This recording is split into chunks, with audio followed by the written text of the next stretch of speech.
بسم اللہ الرحمن الرحیم۔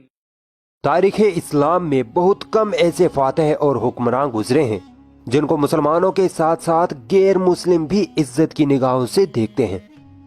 ایسے ہی حکمرانوں میں صلاح الدین ایوبی رحمۃ اللہ علیہ ایک ایسا نام ہے جن کی بہادری، رحم دلی اور دانش مندی کی مثال دشمنان اسلام بھی دیا کرتا ہے۔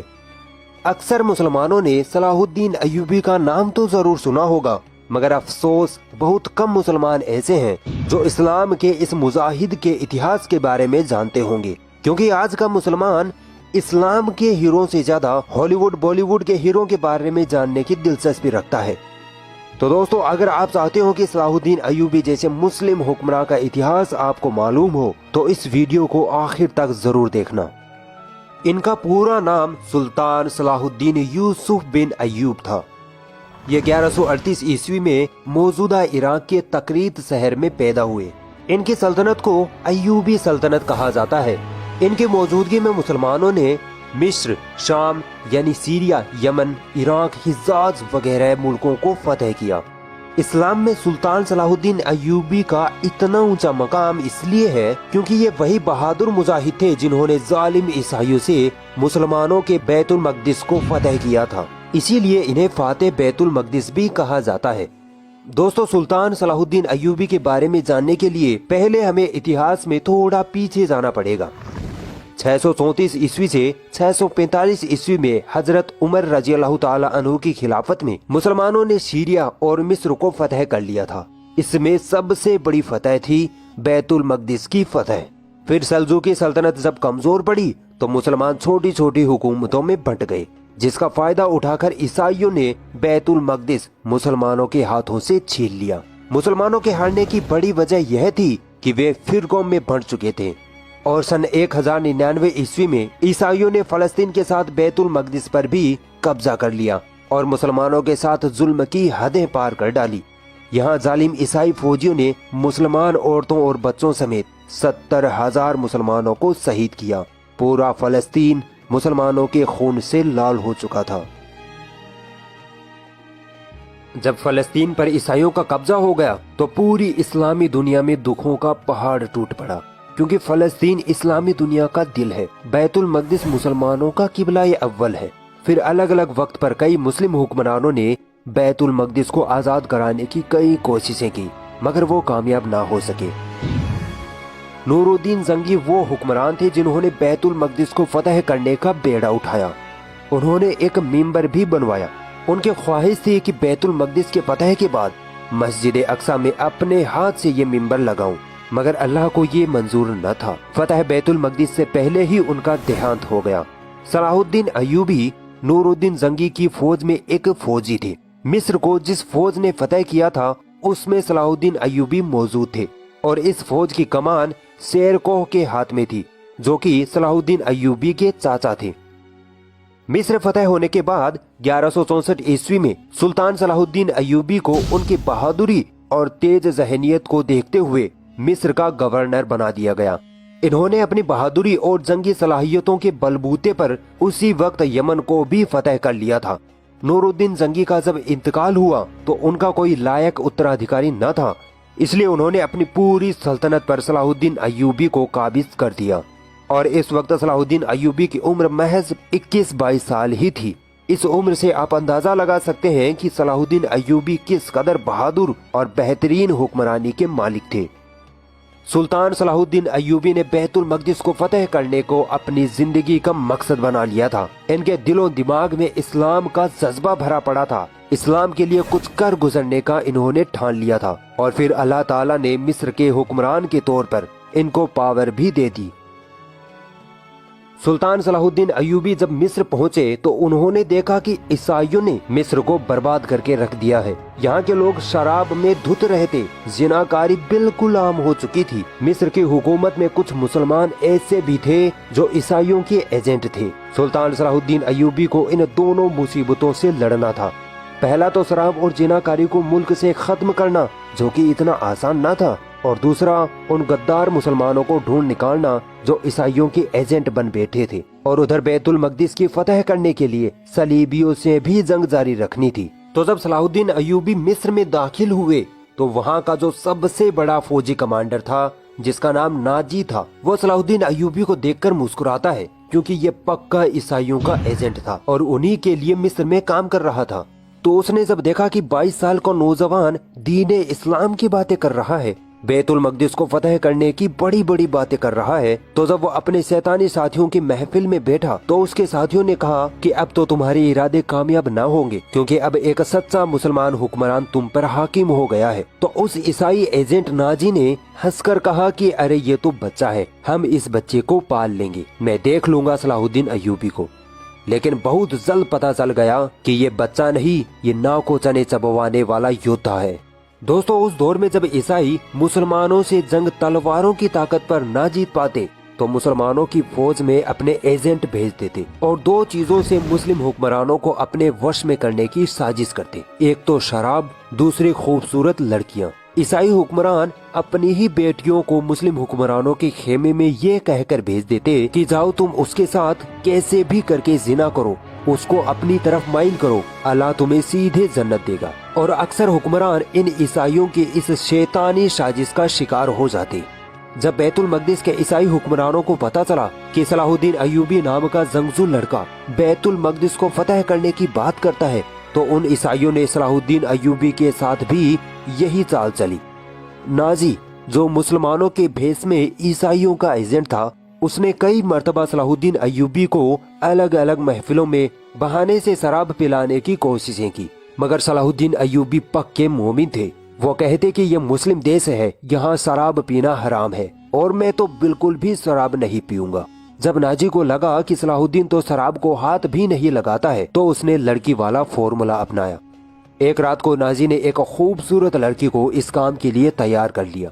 फिर सलाहुद्दीन अय्यूबी के पास आकर बोला कि सुल्तान, एक लड़की परेशान है, बहुत दूर से आई है, आपसे बड़ी उम्मीदें लगाई हुई है, वो आपसे मिलना चाहती है। सुल्तान सलाहुद्दीन अय्यूबी ने कहा कि ठीक है, बुला लो। नाजी ने कहा नहीं नहीं सुल्तान, वो आपसे अकेले में ही अपनी परेशानी बताने की जिद कर रही है। तब सुल्तान सलाहुद्दीन अय्यूबी मुस्कुराए क्योंकि उनको अंदाजा हो गया था कि ये बदबख्त मुझे किस साजिश में फंसाना चाहता है।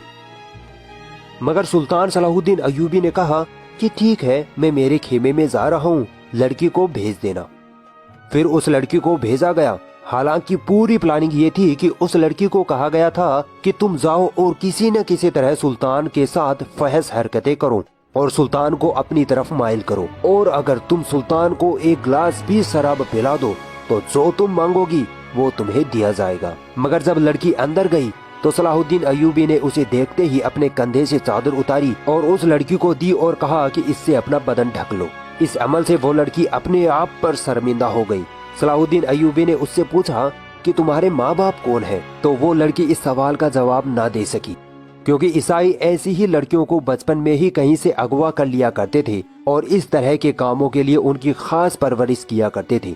फिर वो लड़की रोते हुए बोली कि इन लोगों ने मुझे आपके साथ फहश हरकतें करने के लिए भेजा था। सुल्तान सलाहुद्दीन अय्यूबी मुस्कुराए और कहा कि जाओ, उनसे कह दो कि जो काम तुमने कहा था वो मैंने कर दिया। जब वो लड़की अपने सरदारों के पास गई तो अगले ही दिन नाजी उठा और शोर मचाने लगा कि देखो, हमारा सुल्तान तो शराबी है, वो तो लड़कियों के साथ जिनाकारी करता है। जब सुल्तान सलाहुद्दीन अय्यूबी अपने खेमे से बाहर आए तो लोगों में उनकी बातें चल रही थी। सुल्तान ने कहा कि जरा उस लड़की को तो पूछ लो कि रात को क्या हुआ था। जब लड़की को बुलाया गया तो उस लड़की ने सबके सामने कहा कि जिस खुदा को मैं मानती हूँ उसकी कसम, मैंने सलाहुद्दीन जैसा बहादुर और शरीफ इंसान आज तक नहीं देखा। मैं रात भर उनके साथ रही मगर सुल्तान ने एक गलत निगाह भी मुझ पर न डाली। फिर उस नाजी का काला मुंह हुआ। तो दोस्तों, ये किरदार था सुल्तान सलाहुद्दीन अय्यूबी का, और एक किरदार आज हमारा है जो व्हाट्सएप और फेसबुक सिर्फ इसलिए चलाते हैं ताकि लड़कियों को पटा सके। जब ईसाइयों की शराब और लड़की वाली साजिश काम न आई तो इन्होंने सुल्तान को कत्ल करने की तीसरी साजिश रचनी शुरू कर दी। इन लोगों ने हसन बिन सब्बाह से मदद मांगी, जो दुनिया का बदतरीन इंसान था। कहता तो अपने आप को मुसलमान था मगर असल में बातिनी था। इसने अपने लोगों की एक ऐसी फौज बना रखी थी जो बड़े बड़े लोगों को किसी भी हालत में मारने की ताकत रखती थी, और आज हम इस फौज को एसेसियंस के नाम से जानते हैं। अलग अलग वक्त पर 3 बार एसेसियंस ने सुल्तान सलाहुद्दीन पर हमला किया मगर वो हर बार इन लोगों को मार गिराते। यहाँ तक कि ये असैसिन्स सुल्तान सलाहुद्दीन की फौज में उनके बॉडीगार्ड के रूप में भी शामिल हो गए थे। और एक दोपहर जब सुल्तान सलाहुद्दीन अय्यूबी अपने खेमे में सो रहे थे, तब इन असैसिन्स ने मौका पाकर सुल्तान पर हमला कर दिया। मगर सुल्तान नींद में भी जंग की हालत में होते थे। हमला निशाने पर नहीं लगा तो सुल्तान की आंख खुल गई और एक पल में ही सुल्तान ने जान लिया कि ये फिदाई यानी असैसिन्स है। तो सुल्तान ने उसी वक्त अपने मुक्के से उस फिदाई के सिर पर ऐसी चोट मारी कि उस फिदाई के सर की हड्डी टूटने की आवाज आई और वो वहीं गिर पड़ा। ईसाई हुक्मरान परेशान हो चुके थे कि इस सुल्तान से कैसे निपटा जाए। जब सुल्तान सलाहुद्दीन अय्यूबी ने मिस्र में अपनी हुकूमत मजबूत कर ली तो उन्होंने बैतुल मकदिस की तरफ चढ़ाई करने का इरादा किया। इनमें जिहाद का जोश कूट कूट कर भरा हुआ था। इनकी जिंदगी का सिर्फ एक ही मकसद था, वो था बैतुल मकदिस की फतह। हित्तीन के मैदान में मुसलमानों की ईसाइयों से भीषण जंग हुई। सुल्तान सलाहुद्दीन अय्यूबी की फौज ईसाइयों का सफाया करते हुए बैतुल मकदिस की ओर बढ़ रही थी। ईसाइयों के फौजी मारे जा रहे थे, यहाँ तक कि खुद सुल्तान सलाहुद्दीन अय्यूबी दुश्मनों के बीच जाकर दुश्मनों के सर कलम कर रहे थे। हजारों ईसाइयों को जंग में कत्ल कर दिया गया और कई हजारों को गिरफ्तार कर लिया गया।